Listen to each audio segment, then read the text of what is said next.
Ça fait pas.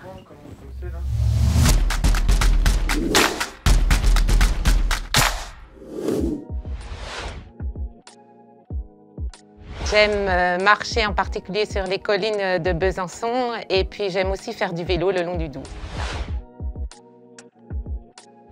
La promotion B2B, de fait, c'est augmenter le référencement de programmation auprès des tours opérateurs et des agences.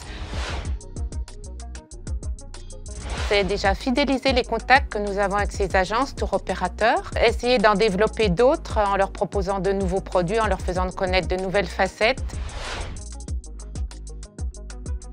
Les groupes de départ de 40-50 personnes maintenant sont plus petits, de 20 à 25 personnes. On s'aperçoit aussi que les gens voyagent en famille, en tribu.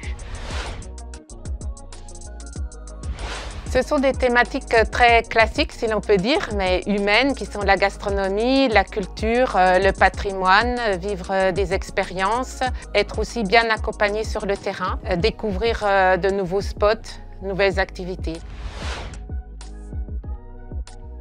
Un workshop, c'est-à-dire une rencontre en ligne, bien sûr, avec les États-Unis au mois d'octobre dernier, qui nous a prouvé que les relations avec ce pays étaient toujours très fortes, qu'il y avait un besoin de redécouvrir la région. Une autre rencontre qui était vraiment intéressante, c'était présenter à des tours opérateurs et agences en ligne un itinéraire qui était l'itinéraire de la Voie bleue sur le marché allemand récemment et qui a rencontré un grand enthousiasme auprès d'une quinzaine de tours opérateurs qui y ont participé. En 2021, malgré la crise, 862 tours opérateurs ont été rencontrés et contactés grâce à des webinaires ou à des appels.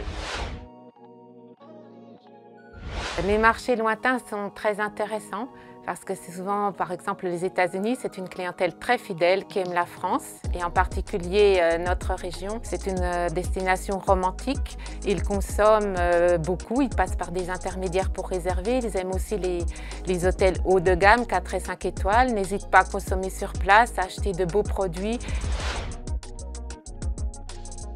Je ne sais pas si c'est secret, mais j'adore en fait la Saône, que ce soit sur la petite Saône, le lever du soleil le matin, quand on a eu la chance de dormir sur un bateau, de se lever et de voir le brouillard sur la Saône, ou aussi bien à Mâcon ou à Châlons plus bas.